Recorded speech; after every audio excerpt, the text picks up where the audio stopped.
Muri Zimbabwe tinokuchingamidza zvekare kune chimwe chirongwa pano paZim Facebook Secrets and Confessions kuri sei kwose kwamungava muri kumativi mana enyika. Regedzei tibva tapinda mumamessages edu atadzoka takakubatirai zvakangooma hazvo vedu we. Hanzi takaita 2 days mukoma tiri mumubhodha, ndakarasikirwa nestock yangu yose, ndakatorerwa zvose. Mukoma Nashi, please ndibatsireiwo mundipostere nyaya yangu makaviga chitupa changu. Handisi kunyora izvi kuti ndige ndichitsvaka sympathy, but moyo wangu wakaremerwa. Ndiri kuda kungotaura kungoburitsa zviri mumwoyo mangu. Pekutangira chaipo handitomborina. Ini ndiri mukadzi uye zvekare ndine makore 32 years kuberekwa, ndiri single mom vevana vaviri. Ndakakuzivai apo pandainge ndiri kuSouth Africa, ndainge ndichimboshanda as a maid, tikazosiyana nababa vevana. Ndikangoti ndini ndakasiyiwa, ndikasara ndiri desperate ndisingazivi kuti ndoita sei. Pandakasiyiwa nababa vevana vakandisiya mwana wangu mudiki ainge aine 6 months, vakatanga kugara nemuSouth Africa. Ndakaona kuti kana ndikaramba ndakabatirira ndaikwanisa kuzourawa, because ndainge ndava kungogara ndichingoshungurudzwa nguva dzose. Ndakabva ndachizoti ndapiwa mari yangu nemurungu ndikatanga kuhodha ndichitumidzira amai vangu. Ndaihodha mumaRaverstad ndoisa zvinhu pabhazi kusvika tazokwanisa kutovhura boutique muGweru, zvekare nemuHarare nezvimatakshop. Saka pandakaona kuti zviri kutofamba ndo pandakabva ndachizobva muSouth Africa ndikazodzoka kuno kumusha. Ndanga ndatova ne3 years mukoma ndichishanda, upenyu huchinyatsokuratidza kuti kwandiri kuenda uko kwakajeka, because iro rino gore ndanga ndiri kutarisira kuti ndichakwanisawo kutenga stand yemutown. Ndava kuzvidemba kuti dai ndisina kutanga nekuvaka kumaruzevha, because ndaikwanisa kutengesa stand yemutown, sezvo mastand emutown asinganetse kuti unge uchizotengesa. Zvino kumaruzevha kwandakavaka, ndakavaka zimba rakakura ndikavakira amai. Iniwo ndainge ndachekerwa pangu nehanzvadzi dzangu, ndikavakawo zimba rangu kumaruzevha. Saka zvipfuwo handina zvekuti ndingati ndinokwanisa kutengesa. Kubva ipapo ndakange ndichingorarama ndichiita zvekutengesa.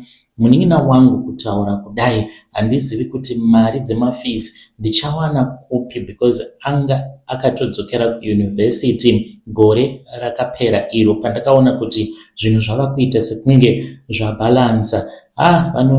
Vanorevesa avo vakati murombo haarovi chine nguo, because ndava kuti ndabudawo munhamo. Zvino ndabva ndatorerwa stock yangu yose nehurumende. Achaendesa munin'ina wangu kuchikoro ndiani? Apa upenyu hwainge hwava kunyatsokufamba zvakanaka zvekuti ndainge ndotozvidemba kuti ndakatambisa nguva pandakagara makore nemakore ndiri muJoni. Saka ndainge ndichigara ndichiuya kuMessina, ndichizohodha muMessina kana kuenda kuJoburg. Pari zvino ndakange ndauya muMessina ndikahodha zvinhu zvacho ndokubva zvachizotorwa. Handina rimwe basa randinokwanisa kuita muno muZimbabwe kunze kwekutoti kana ndatowana basa rehomemaid zvimwe kuda ndodzoka muJoni, even though ndainge ndakazviudza kuti handifi ndakadzoka kuSouth Africa zvekare nekuda kwekushungurudzika kwandainge ndakaitwa nemurume uye zvekare nemamiriro enyika kuti maZimbabweni hatichadiwi. Pari zvino handina kana imwe backup. Hembe dziri mumaboutiques angu muGweru nemuHarare dzikapera, handizivi kuti ndichaita sei. Zvandanga ndichingoita ndizvo zvanga zvichiita kuti vana vangu, mhuri yangu inge ichidya, because ndini first born kumhuri yekwedu. Saka ndakange ndatora mari yakawanda ndichiti ndikuda kumbohodha, zviya zvokuhodha zvekuti ndinokwanisa kana kuita 2 months ndisina kutsika gumbo rangu muMessina zvekare. Handizivi kuti ndimwari vakandiseka here kana kuti ndisatani akandipa pfungwa idzodzo, because ndiri munhu anohodha pashoma nepashoma. Saka ndaitotaura neimwe friend yangu achiti kana motikari yacho ungaitenga sei, because unongogara uri murodhi uchingohodha zvinhu zvishoma nezvishoma. Chimbotora mari ungohodha kawani zvekuti unoitawo nguva uine stock. Saka ndakabva ndatora mari yangu ndikangoti literally mari yangu yose ndikabva ndatenga tikahodha mumesina stock. Ndaiti this time zvinhu zvikafamba ndobva ndagara ndabhadhara marentals ndinge ndichizokwanisa kuunganidza mari, because ndanga ndava kuda motikari ndichiti kana ndava nemotikari ndinenge ndofamba nebrother yangu tikahodha huku tobva taenda nadzo kumazoe kuti tinonotengesa mumakorokoza tichifamba tichitengesa. Saka ndainge ndichida kuti ndige ndichikavha gap kutogara ndatenga mauniform evana ndobva ndatosevha dzimwe mari, asi handina kunge ndakaziva kuti ndiri kuenda kunorwadziswa nenyika. Takati tabuda mumesina tasvika pabhodha tava munyika medu, zvinhu zvakaitika zvainge zvisiri normal. Saka ndaingoti mbodha magara munombosunga but zvichasununguka. Taitoti maybe mashefu arimo mubhodha because zvinhu zvainge zvakangoti tsii kumira. Nyaya dzekusaverenga zvinhu zvinoitika pasocial media ndakange ndisitomborina kana idea kuti kwava neumwe mutemo wavako. Zvinhu zvakange zvatongochinja nekukurumidza. Saka takanzi tinge tichiburuka mubhazi tikanzi neumwe mupurisa, burukai mubhazi mombomira apo. Akadaro achirova bhazi ndokubva tabuda. Takamira tigomirira, tikamira tigomira. 1 hour rakadarika takangosendekwa parutivi. 2 hours ndakabvunza mumwe mukadzi ainge ari padhuze neni, avo vainge vainewo bhazi ravo vainge vatobva kuCape Town. Ndikati kwaari, naisisiko zviri kumbofamba sei, chii chiri kuitika? Akabva anditarisa akati isu tatorarawo pano, hapana kana chiri kumbofamba, tiri kungomirirawo, tichaudzwa nemadhiraivha edu kuti chii chiri kumboitika. Ngomanashi takamira masikati kusvika kunze kwadoka wava usiku, hapana chaimbofamba. Takabva taudzwa kuti hapana ainge achazopfuura musi iwoyo, tainge tichazorara mumubhodha. Ngoma ndakanzwa muviri wangu uchipera simba. Apa ndainge ndahodha zvimwe zvinhu zvinokasika kuora sezvo ndiine zvimakantini. Saka ndaiti kana ndiri mumesina ndobva ndahodhawo zvinenge zvakachipa, masoseji, mavianas, kuitirawo kana tozoita mashwama kumakantini kwangu. Ndikati nhai Mwari, sei mandiseka kudai? Ndikati kokugeza, kokudya. Saka tichitotaura kudaro mumupurisa akatoseka akati pari zvino chitomborelaxai zvenyu nekuti mabhazi ose ari kufanira kuti ange achizosechwa. Takazomborara ipapo pabhodha pasina kugeza kweicho chikafu, tichingotenga chikafu chinodhura zvingori zvimasnacks. Day 1, day number 2 ndakange ndava kunhuhwa muviri wangu. Ndakati zvimwe kuda maybe tichakasika tanzi chibhadharai mari sezvatainge tichiziva kuti ndo zvinoitika mubhodha, but madhiraivha edu atainge tiinawo vaingoti tangodzi tinge tichingomira nekuti vari kuda kuuya kuzosecha bhazi. Mumwe murume ainge aripo akakomplaina akati, ko muri kuti tambudzirei kudai? Kuinga wani zvatiri munyika medu, tiri vanhuwo. Saka takanzi kana mukada kutaurisa tinokusungai, musada kutikanganisa pabasa redu. Isu aikaka kochi chiri kuitika. Takangosvikawo pakungogara tikanyarara. Ndakatanga kufunga vana vangu ndichiti Mwari ndibatsireiwo nekuti ini handichazvigoni. Vanhu vainamata. Now ndava nedoubt ini kuti Mwari vanoteerera minamato yedu. Vanhu tirimo mubhodha, vanhu vakatanga kunamata but hazvina kana kumboshanda. Saka akange ava masikati eday number 2 patakaonawo mapurisa vava kutambirawo padhuze nebhazi redu. Tainge tava kutofara tava kutoti mai manje zvinoita in an hour's time tichitosimbiswa nemadhiraivhas edu. Vakati vanava vanokwanisa kutongotibatsira kuti tinge tichikasika tabuda mubhodha.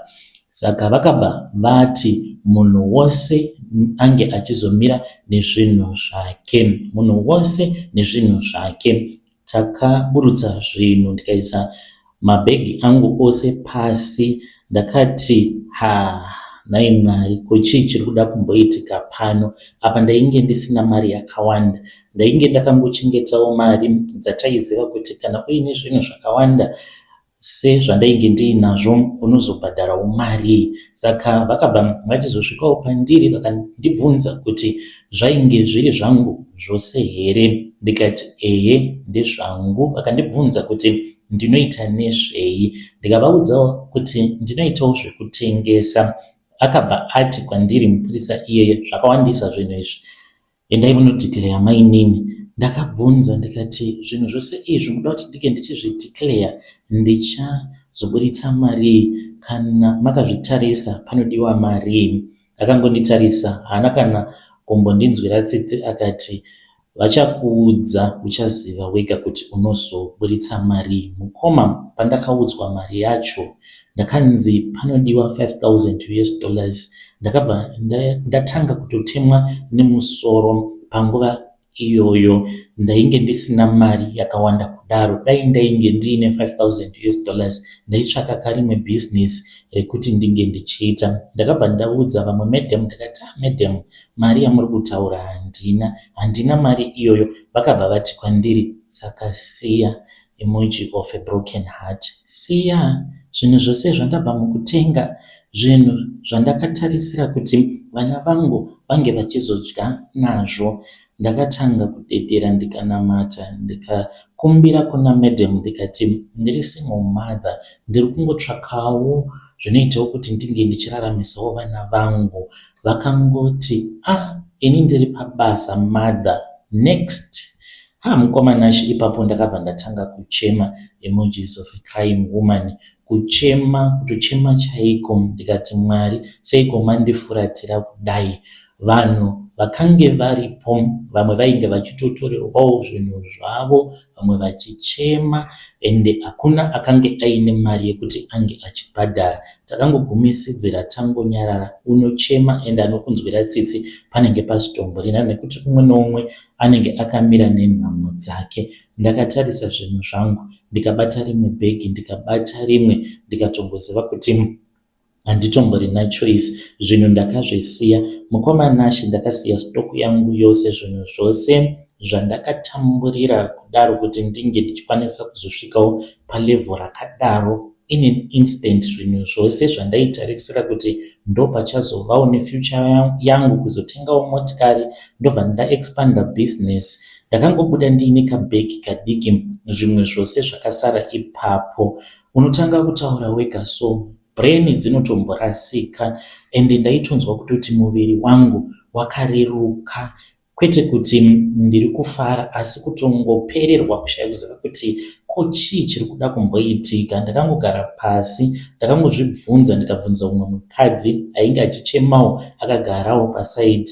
Ndikati, nai sisi, kuti kudenga kuna Mwari here nezvose zviri kuitika izvi, kana kuti kungofadzana zvedu semaZimbabweni tichiti kudenga kuna Mwari? Because mukoma, kana Mwari variko, sei vachitiregedza tichitambudzika kudai? So ndiri single mother, handiti zvekupinza madrugs munyika. Vana vangu vainge vachitofungidzirawo kuti mama vari kutodzoka. Ndainge nditoriwo nezvandainge ndatengera vana vangu. Ndakazotongobatwa nechadzimira, ndikatokanganwa kuzotobvisa zvinhu zvaizvia zvainge zviri mune mamwe masaga. Ndakadzoka ndisina kana chinhu. Pandakaudza mama vangu, vakashamisika kuti murikuona kuti matotorerwa zvinhu zvese pabhodha, ingawane pafamba Satani. Saka handitozivi kuti kutaura kudai ndichaita sei. Mari handina. Ndakabhaizawo ndikashandisa mari yandainge ndiinayo. Sezvamunoziva kuti munyika medu, kana uine business raunenge uinaro, mari yako inenge iri mustock. Kana ukangotorerwa kamari kashoma ikako, ndokutobhuruka kunobva kwatoita business rako. Mari handina, mumashop stock iri kupera, handina kana simba. Apa marentals, ndanga ndiri kurentawo munzvimbo mekuti muri busy, ende marentals acho anodhura zvekuti ndikatotadza kutobhadhara marentals umwe munhu anobva atongopinzwa mushopu imomo because vanhu vakawanda vanenge vachitoida shopu iyoyo. Chinondirwadza zvakanyanya mukoma hakusi kunzi ndakatorerwa zvinhu but handichagoni kurara, ndinongorara ndakasvinura ndichingofunga about zvinhu zvandakatorerwa mubhodha 2 days pabhodha pasina kugeza, then obva watorerwa zvinhu zvose. Kana muposta mukoma ndinodawo kuti munge muchizondizivisa, uye kana uchitozvikuhodha chenjera musatomboenda kunohonda kumesina because unorasikirwa nemari yako. Ini handisisina zvinhu zvekutaura, ndanga ndichingoda kuti munge muchinzwawo nyaya yangu vedare. Ipapapa ndava kutofunga kuti ndinge ndichidzokera hangu kuSouth Africa kwandichanoshainirwa zvekare nemurume. Ndichatsvaka hangu kumwe kwekuti ndinokwanisa kuti ndinge ndichienda, but muJoburg ndo mune vanhu vanokwanisa kundibatsira vonditsvakirawo mabasa, but ndainge ndakazvipawo chidzidzo chekuti handichadi kuti ndinge ndichiita zvejoni zvekare. Ndava kuda kugarawo munyika mangu, toshungurudzwa joni, toshungurudzwa zvekare tiri muZimbabwe. Upenyu hwacho hunorwadza. Muri yeZimbabwe ndo message iyo yandakatumidzirwa ichibva kuna vahanzvadzi vedu zvakangooma hazvo vedu we. Hanzi kushungurudzwa mujoni, kushungurudzwa muzimu, handichazivi kuti ndodii. Ngatizamei kuti tinge tichitaura navo mucomment section. Vahanzvadzi vedu ava vodiko, votongodzoka kuSouth Africa voita zvokushanda zvekare sezvavainge vachiita kudhara, vozvifambisa sei. Let us try to speak with our DM sister mucomment section. Zvakangooma hazvo vedu we. Rekedzei tibatenda panyedu inotevera. Nyedu inotevera yakamira sekudai. Hanzi inini I survived mukoma. Ndakange ndichida kupondwa, vaida kutora mabody parts angu asi ndikazotiza kuma 3 am. Mukoma nashi ndiposterei nyaya yangu, makaviga ID yangu. Handisati ndakamboudza umwe munhu nyaya iyi, asi mumwoyo mangu ndinonzwa ndakaremerwa.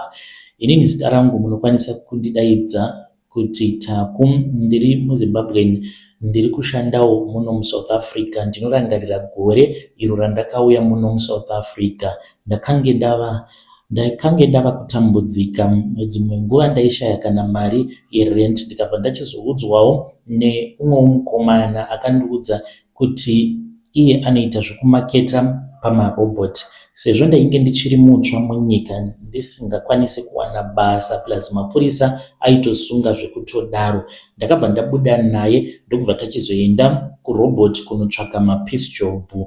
Saka takati takamirapo parobot ipapo ndainge ndichingonamatawo ndichiti Mwari, dai maita kuti pange pachiva nemunhu anouya anoti ari kuda munhu wemapiece job, because motikari dzainge dzichingopfuura kubva makuseni kusvika ndichizopikwa up kuma 12 neumwe murume uyu akauya nemotikari yake yainge iri Mercedes Benz, yainge iri yeblack. Saka ainge ari muZion, vaya vemaZCC vemuSouth Africa. Akabva andibvunza akati, uri kuda basa here? Ndikati nekukurumidza, ndiri kutsvaka chero basa. Akabva ati, ndine basa randinaro, ndikuda munhu anoklina magatas kumba kwangu, unogona here basa iroro? Ndakafara ndikati, handina problem baba, chero basa ini ndinogona kuita. Saka ndakabva ndakwira mumotikari make, ainge achidriver Amarok yeVW iri single cab. Saka ndakajambira kumashure, ndiye uyo achivhetemutsa motikari yake. Ndakatoti Mwari mandinzwa, at least ndawanawo chipiece job. Saka akati tasvika pamba pake, akabva apinda mumba akandisiya ndakamira panze. Saka akabva adzoka kwandiri akati, usati watanga basa chidya zvokudya izvi zvaainge andivigira. Akandipa drink nechingwa. Iyewo kutaura kwake kwaainge oita, ainge ava kuita sekunge anotoda kuti ndinge ndichizova garden boy wake. Saka akandipa drinki nechingwa ndokubva ndadya zvangu. Akati tanga wadya unge uchizokwanisa kushanda zvakanaka, ndichange ndakakutarisa ndichida kuona kuti unoshanda sei, because ndiri kutotsvaka munhu anenge achizoshanda everyday panopamba pangu kana kuti kupurazi. Ndikati munhu uyu kana atori nepurazi zvimwe kuda anenge achida kuti ndige ndichizoshandako kupurazi kwake ikoko. Handinawo kumbofunga zvakawanda, ndakangotanga kudya chingwa chiya nedrinki ndichinwa. I still remember kuti yainge itori Fanta grape. Saka drinki iroro mukoma rainge riine imwe taste, rainge richiita sekunge risina acid because yainge iri coke but iri Fanta grape. Saka rakange risina kana acid zvachose, asi ndakangoti hapana chakaipa, zvimwe kuda idrinki rinenge ragarisa kwenguva yakareba ringori mufiriji. After ndanwa drinki iroro, within maminutes mashomanana ndakabva ndatanga kunzwa musoro wangu kurema. Pandakada kuti ndinge ndichisimuka, ndakange ndava kutoona nyika yose ichitenderera ndichiona rima. Akauya akati, zvino zvauri kutsedzereka kudai? Ndikati ndiri kufila dizzy. Akanditi relaxa zvichapera, kana wava right obva wachizokwira pamusoro perufu, obva watanga kuita basa rako, ini ndichange ndiri mumba ndichishanda. Akabva apinda mumba akati, kana wava right uzondiudza, ndichatanga ndakutarisa kuti uri right here usati wakwira pamusoro perufu. Saka ndakangoti ndichingonoti ndikabva ndatodonhera pasi. Ndainge ndisingachazivi kuti ndainge ndiripi panguva yacho iyoyo. Handizivi kuti chii chakazoitika, nguva yakafamba sei, asi pandakamuka ndakaona kuti ndainge ndatova mune imwe nzvimbo, zvinhu zvainge zvatochinja. Ndakange ndakasungwa maoko nemacable tires. Ndakange ndiri pasi, ndakagara pasi ndiri mune imwe room, asi yainge iri room iyo yavaishandisa sestore room. Ende ndikatongoziva kuti kuno kwandiri kunoratidza kunge kuri kumapurazi. Pandakatarisa ndo pandakabva ndaona kuti murumu umu mainge muine ropa rainge riri everywhere mukoma. Rimwe ropa racho rainge ritori fresh.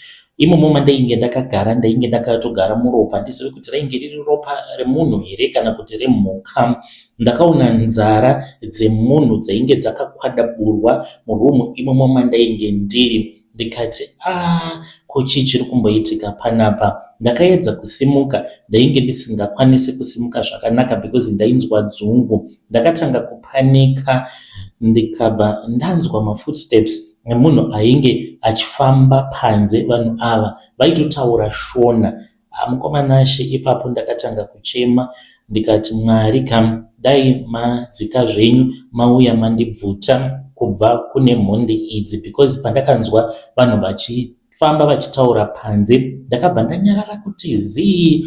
Umwe wacho ainge ari muShona but umwe wacho airatidza kuva muNdebele nekuti Shona yake yainge yakangoitawo zvayo but vaitaura vose nechiShona vachipindurana. Saka vachitaura kudaro, umwe wacho muShona airatidza kuti ainge ari muShona chaiye akati, wambomudongorera here kuti achiri akarara here? Umwe wacho akati achiri weak, tichazomuona kana amuka. Vakatanga kutaura nezvemunhu wavainge vabva mukukata mabody parts ake. Ndakabva ndaziva kuti upenyu hwangu hwainge hwatova munjodzi. Ndakabva ndatanga kunamata ipapo ndikati, Mwari ndibatsireiwo, handidi kufira pano. Saka it was around 9 p.m. because mainge muine watch yainge irimo. Ndainge ndakasungwa ndisingakwanisi kuita anything. Ndakatanga kufunga nzira yekubuda nayo. Ndakatarisa maoko angu. Mistake yavakaita ndeyekuti vakange vasina kundisunga maoko ari kumusana, vainge vakangondisunga maoko angu makumbo, vainge vasina kunyatsokusunga zvakanaka. Ndakatanga kuzvimanikidza ndikatanga kuruma cable tire iyoyo nemazino. Mukoma, hazvina kuitika kamwe chete. Ndakaruma ndikaruma kusvika ndakwanisa kuzodambura cable tire iyoyo. Zvino ndakati ndadambura cable tire, ndainge ndichinzwa mavoices evarume vairatidza kuti vainge vari panze vachidziya moto, dzimwe nguva vachiseka, dzimwe nguva vaimbonyarara, vaitongotaura vachievha mageneral conversation, vachitoratidza kuti vanhu vanotogara mumapurazi imomo vanoita zvekuchengetedza purazi iroro. Ndakabva ndati kana ndikasapabuda pano nhasi ndichafa. Saka ndakazoti ndanzwa varume ava vati zii, ndo pandakabva ndachizodongorera ndikaona kuti vainge vabatwa nehope vari vaviri vakagara vakadziya moto kudaro. Ndakabva ndabuda murumu mandainge ndiri zvinyoronyoro ndichifamba zvishoma nezvishoma. Ndakangoti ndakwanisa kufamba kuda about 20 meters kubva pavainge vari varume ivavo, ndakamhanya mukoma ndisina kana bhutsu, ndichingomhanya ndisingazivi kuti ndainge ndiripi. Saka ivo vakazovhunduka. By the time pavakazovhunduka ndainge ndatova kure navo. Ndakamhanya ndichingonopinda mune rimwe sango rainge riri pedo. Ndaitovanzwa varume ivavo vachifamba vachinditsvaka, vainge vaine matochi. Ndakahwanda musango kusvika zuva rinotevera. Ndakarohwa nechimwe chando mukoma zvekuti zuva parakabuda ndainzwa chando chichibuda mumuviri mangu ndichiita kubvunda nekudedera nekuda kwechando. Saka ndakazodzokera kulocation kwandainge ndichigara sezvo ndainge ndaendeswa kure nelocation. Ndakati ndichifamba mukoma, midzimu yakabva yadambura mbereko. Chimwe chivheni chakangonomira kumberi kwangu, vakatongoti ID passport. Havana kana kumbondipa mukana wekuti ndige ndichipindura. Umwe akatondibata bhurugwa ndokutokandirwa muvheni, ndikabva ndatodzoserwa kuZimbabwe. Ndo zvakaitika ndiri pandainge ndichangobva mukusvika munomu muSouth Africa. Handifi ndakaikanganwa nyaya iyoyo. Muri yeZimbabwe ndo message iyo yandakatumidzirwa ichibva kuna mukoma vedu. Zvakangooma hazvo vedu we, maybe ndo business ravo ravanotoita kuti vanongotsvaka maZimbabwean vanenge vachitsvaka basa pamarobot, kana kuri kunzi vanenge vasangana newe apa usina kana chaunenge uchiziva, then vanobva vatongokuuraya. Zvakangooma hazvo vedu we. Ngatitaurei nezvayo nyaya iyi mucomment section. Regedzai tibva taenda panyedu inotevera. Nyedu inotevera yakamira sekudai so. Hanzi makadi zvenyu mukoma, please post my story makavigawo chitupa changu. Inini ndiri kurota ndichidyiwa nehonye mushure mekunge ndarara nembinga boyfriend yeshamwari yangu. Ndibetsereiwo mukoma, isai nyaya yangu kune vedare renyu. Kana vanhu vakajaja, aiwa hazvina hazvo kuipa. Ndinonyara kuudza friend yangu uye ndiri kutotya. Zita rangu muchanditi Jane, ndiri musikana, ndiri makore 27 years, ndinogara muno muSouth Africa. Mukoma, handisi munhu akaipa, asi ndakaita zvinhu zviri kukonzeresa kuti ndinge ndichisangana nemamwe mazihope anotyisa, ende ndiri kuzvidemba nekuda kwekudanana kwandakaita neboyfriend yebest friend yangu. I agree kune avo vachandijaja kuti ndakakanganisa. Zvechokwadi ndakakanganisa. Ndine friend yangu uyo anonzi Precious. Takatanga kushamwaridzana tichiri vadiki tiri kuZimbabwe kusvika nhasi tichiri mabest friends. Tinogara musame location. Precious iye ndiye anotondibatsira nezvinhu zvakawanda. Kana ndiri short nemari anondipa, kana ndiine problem ndiye wandinotoenda kwaari. Mumwe musi akabva andiudza akati, Jane, pane murume wandikudanana naye ane mari, ndiye anondiitira zvose. Ndikatoti waita lucky. Ndaisatomboziva kuti ndainge ndichazotanga kumunzwira godo. Saka rimwe zuva akanditi ainge achida kuti tinge tichienda out, tainge tichazoendeswa out nembinga yake. Ainge achida kuti ange achizondiintrodusa kune boyfriend yake. Takasangana naye. Murume uyu imbinga chaiyo. Motikari yake munoita sekunge unenge uri mundege kana uri mukati mayo iko kunhuhwirira. Ainge ongonditarisa, ndikabva ndaona kuti pane zvaainge achiona pandiri.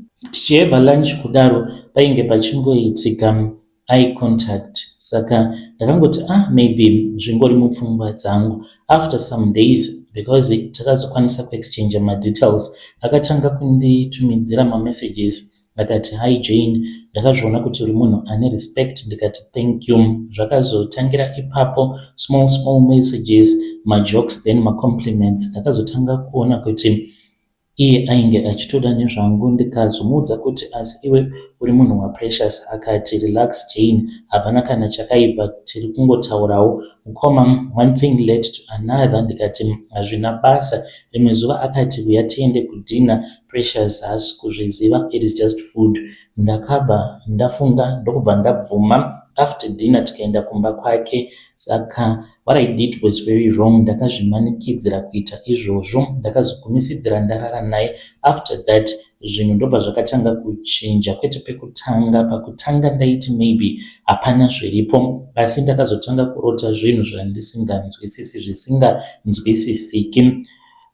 Rimwe zuva ndakarota ndiri muroom yainge yakazara rima ndiri ndega. Ndopandakazonzwa kuti pane chinhu chiri kufamba pachidya changu. Ndakatanga kuskrima ndiri kuhope ikoko ndichiti chii. Ndopandakabva ndaona makonye ainge akawanda achindifamba muzvidya zvangu. Ndokubva ndaona boyfriend waPrecious ainge achipinda muroom. Akati usatya mhani, kana dzakudya hauzonzwi pain. Ndokubva ndatongomuka, ende pandinomuka ndinenge ndichitonzwa kutofambwa muzvidya zvangu. Saka pose pandinorota ndichidyiwa nemakonye ndinogumisidzira ndamuona. Saka ndinotomuka ndichitodedera ndisingakwanisi kana kumira nekuda kwekuti ndinenge ndabatwa nekutya kwakanyanyisa. Ndakati maybe it is just a nightmare, asi zvakaramba zvichingoitika again and again.